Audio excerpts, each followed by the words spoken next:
Hello! Welcome to Capital Sensei. Today we're diving deep into the mind of a true titan of investing, Sir John Templeton. We'll explore his revolutionary philosophy, often called investing the Templeton way. You're gonna break down his core principles, like his famous strategy of buying at the point of maximum pessimism, his insistence on global bargain hunting, and the disciplined, almost philosophical mindset that made him one of the greatest investors of the 20th century. Whenever we can, we try to answer questions left in the comments. So, as we go through this, if any questions pop into your head, or if you have your own experiences with contrarian investing, please share them below. Your stories and questions help everyone in our community learn and grow together. So who was Sir John Templeton? Imagine a pioneer, not with a wagon and an axe, but with a briefcase and a thirst for knowledge. Born in a small town in Tennessee, he worked his way through Yale during the Great Depression. This experience of seeing economic hardship firsthand shaped his entire worldview. He wasn't just another Wall Street suit. He was a deep thinker, a philanthropist, and a man who saw investing not just as a way to get rich, but as a discipline of character and intellect. His defining moment, the one that really put him on the map, came in 1939. Europe was on the brink of war. Hitler had just invaded Poland, and fear was everywhere. The stock market was in a state of panic. What did Templeton do? He did the exact opposite of everyone else.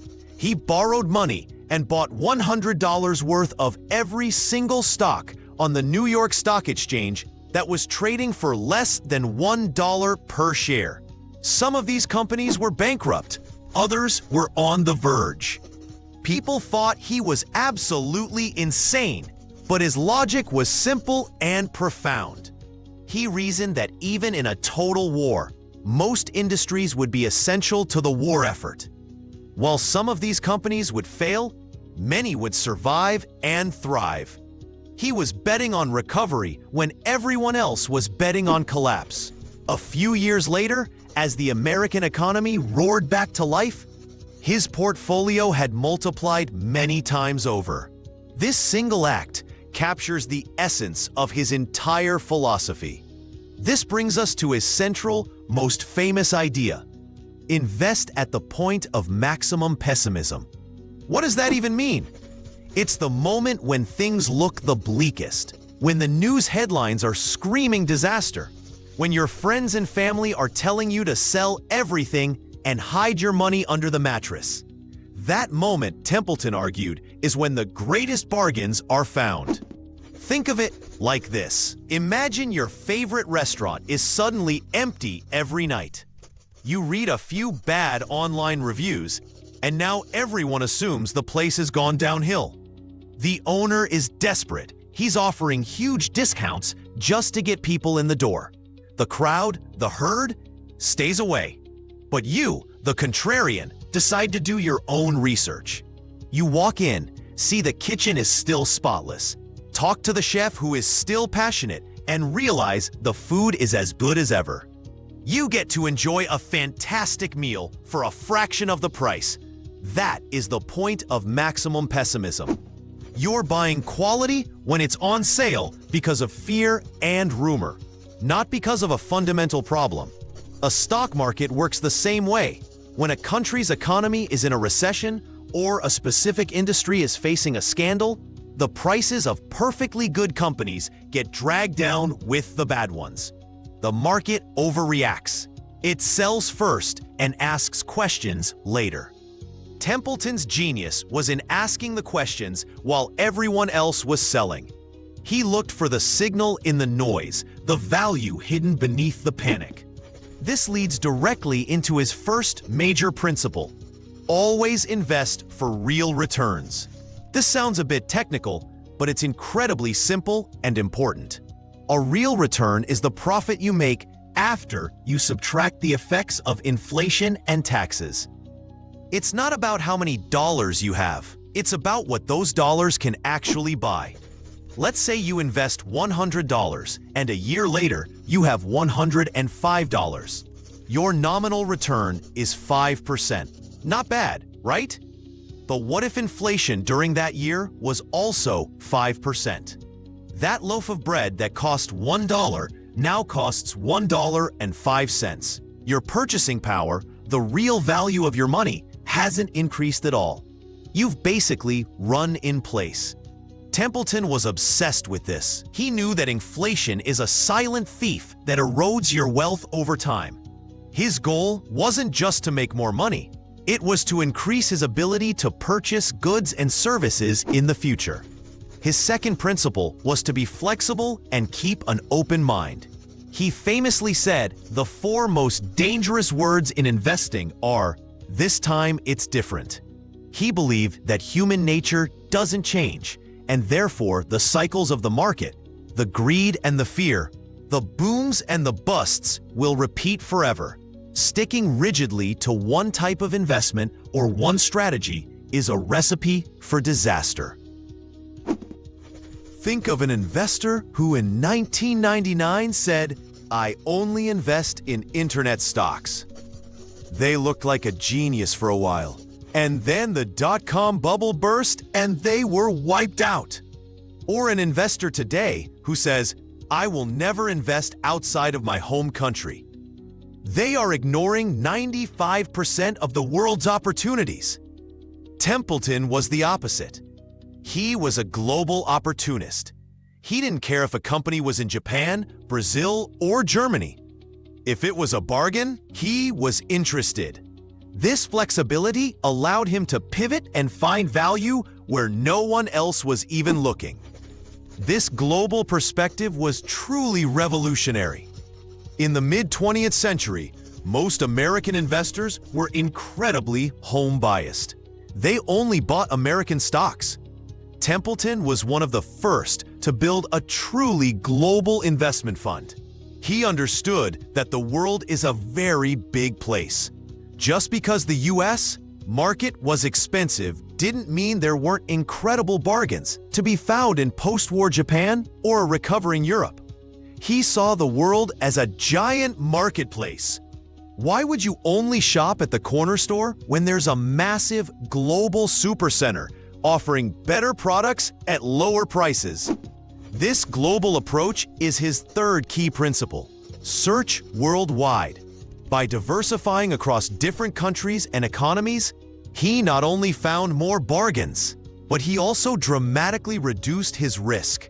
If one country's economy went into a recession, his investments in a booming economy elsewhere could balance things out. It's the ultimate form of not putting all your eggs in one basket. Now, let's talk about the psychological side of his strategy, which is arguably the most important and the most difficult to master.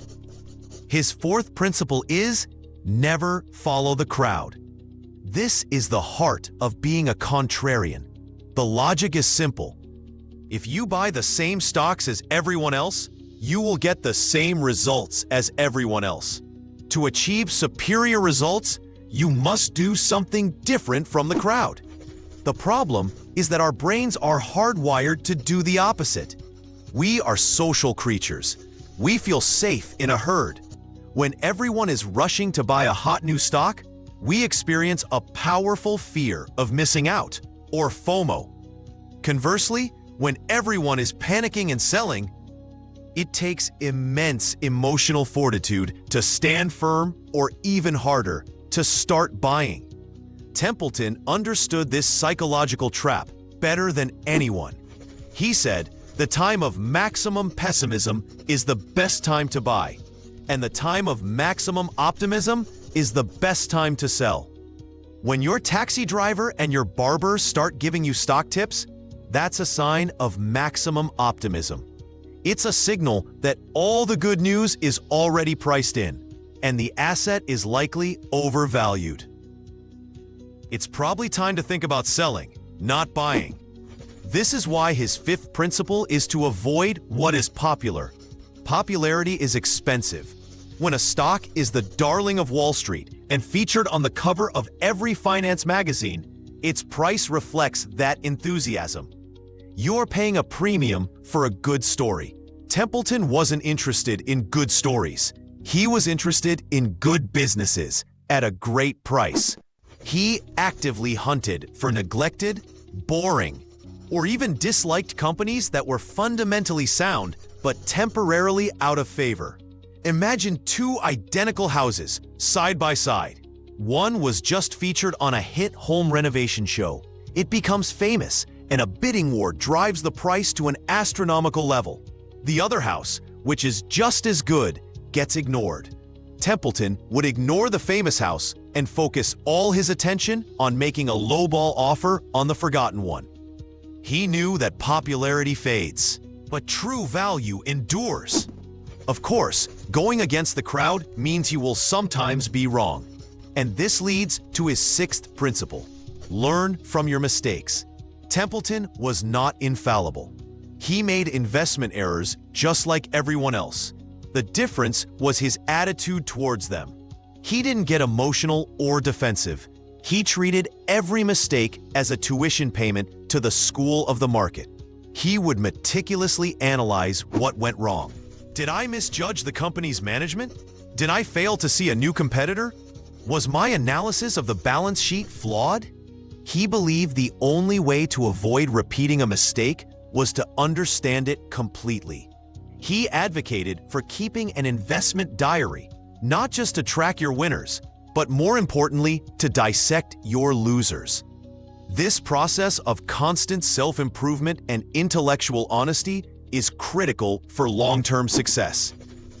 So how did he actually find these bargains? It wasn't guesswork. It was grounded in his seventh and perhaps most practical principle: do your homework. Being a contrarian doesn't mean blindly betting against everyone. That's not investing, it's gambling. Being a Templeton-style contrarian means you believe the crowd is wrong for a reason that you have uncovered through diligent, painstaking research. His process was relentless. He and his team would pore over financial statements, analyze debt levels, calculate cash flows, and compare a company's price to its intrinsic worth. They would investigate its competitive position, the quality of its management, and its long-term growth prospects. It was only after this intense investigation that he could confidently step in and buy when others were fearful. His courage wasn't born from recklessness. It was born from conviction based on facts and analysis. Think about it like being a detective at a crime scene. The crowd sees chaos and runs away. The detective stays, cordons off the area, and starts looking for clues. They dust for prints, look for fibers, and piece together the story of what really happened. Templeton was a financial detective, looking for clues of hidden value that the panicked crowd had overlooked. This hard work is what separates a successful contrarian from a simple rebel. Another key aspect of his approach was diversification, his eighth principle. While he would make concentrated bets when he had extreme conviction, his overall portfolio was always diversified. But his idea of diversification was more sophisticated than just buying a bunch of different stocks. He diversified across industries, across countries, and even across different types of assets. The logic here is one of humility. You can do all the homework in the world, but you can never eliminate uncertainty. An unexpected political event, a natural disaster, a sudden technological shift, these things can destroy even the most well-researched investment thesis. Diversification is your safety net. It ensures that if one of your investments goes horribly wrong, it doesn't sink your entire ship. It's about surviving to invest another day. A good analogy is building a championship sports team. You don't just hire 11-star quarterbacks. You need linemen, receivers, defenders, and specialists. Each player has a different role. If your star quarterback has a bad day, a strong defense can still win you the game. A diversified portfolio is like that well-rounded team. Different assets will perform well in different economic environments, giving your portfolio stability and resilience over the long run. Now, a crucial question arises. If you buy at the point of maximum pessimism, when do you sell? Templeton didn't just buy and hold forever. His ninth principle helps us here.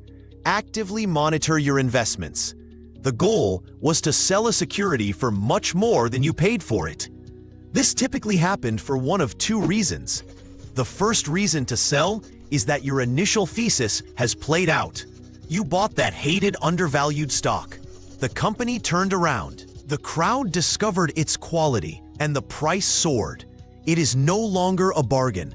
In fact, it might now be overvalued and popular, the exact kind of stock Templeton would avoid buying. At this point of maximum optimism, you sell your holding to the enthusiastic crowd and take your profits. The second and more interesting reason to sell is what he called selling to buy. Templeton was always on the hunt for the absolute best bargain available in the world at any given moment. Let's say you own stock A, which you bought as a bargain, and it has since risen 50%. It's still a decent value. But then, your research uncovers stock B, which is an even more incredible bargain.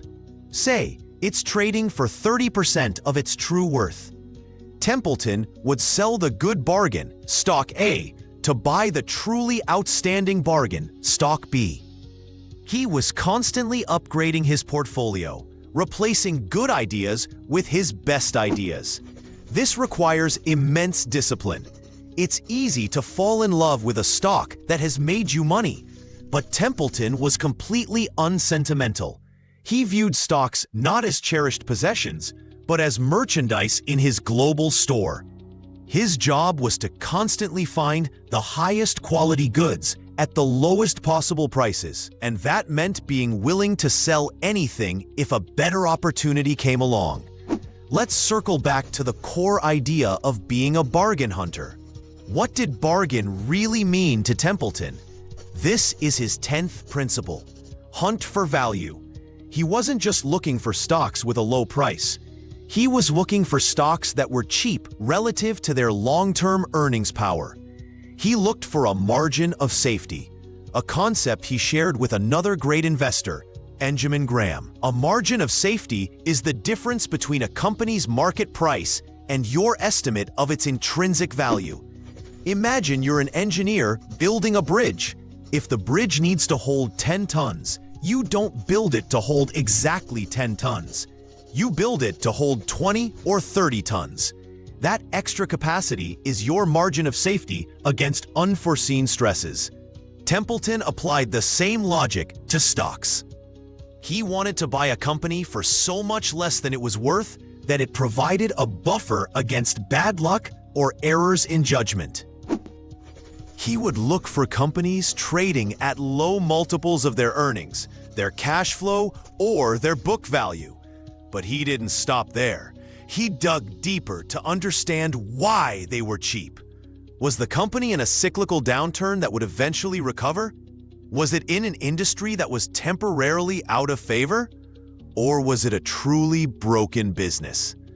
The art was in distinguishing temporary problems from permanent ones. Another principle, his 11th, is something we all need to hear, especially in our anxious, news-driven world. Remain calm and patient. Templeton had an almost serene philosophical calmness about him. He knew that the market would be volatile. He knew there would be crashes and manias. He didn't see these as things to be feared, but as opportunities to be exploited. This required incredible patience. Sometimes the point of maximum pessimism wouldn't arrive for years. Sometimes after buying a bargain, the price would continue to fall for months before it turned around. A less patient investor would panic and sell at the worst possible time. Templeton, armed with his research and conviction, would wait. Or, in some cases, he would even buy more, lowering his average cost. He operated on a timescale of years and decades, not days and weeks. This long-term perspective is a massive advantage in a market obsessed with quarterly earnings and daily price swings. Finally, his 12th principle underpins everything else. Start with prayer. Now, regardless of your personal beliefs, the lesson here is one of humility and clarity of mind. For Templeton, it was about acknowledging that the world is complex and that our own intellect is limited. It was a way to clear his mind of the emotional noise, the fear, the greed, the ego that derails so many investors. Whether you achieve it through prayer, meditation, or simply quiet reflection, the goal is the same: to approach your investment decisions with a calm, rational, and humble mindset.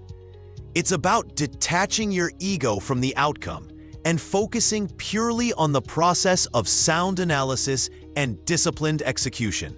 This intellectual humility is perhaps the rarest and most valuable commodity on Wall Street. So, how can we put all this together? Investing the Templeton way is not a simple checklist or a computer algorithm. It is a comprehensive mindset. It's a commitment to thinking for yourself and going against the powerful currents of popular opinion. It's about having the courage to buy when everyone else is terrified, and the discipline to sell when everyone else is euphoric. It requires you to be a global thinker, a financial detective, and a master of your own emotions. You have to be endlessly curious, always searching for the next bargain in some forgotten corner of the market. You have to be humble enough to admit your mistakes and patient enough to wait for your thesis to play out. It's about focusing on real, inflation-adjusted returns and always demanding a margin of safety. Sir John Templeton's legacy isn't just the fortune he built, it's the timeless wisdom he shared. In a world that is faster, more connected, and more prone to manias and panics than ever before, his principles of rational, contrarian, value-based investing are not just relevant, they are essential. They provide a powerful compass to navigate the often turbulent waters of the financial markets and build lasting wealth.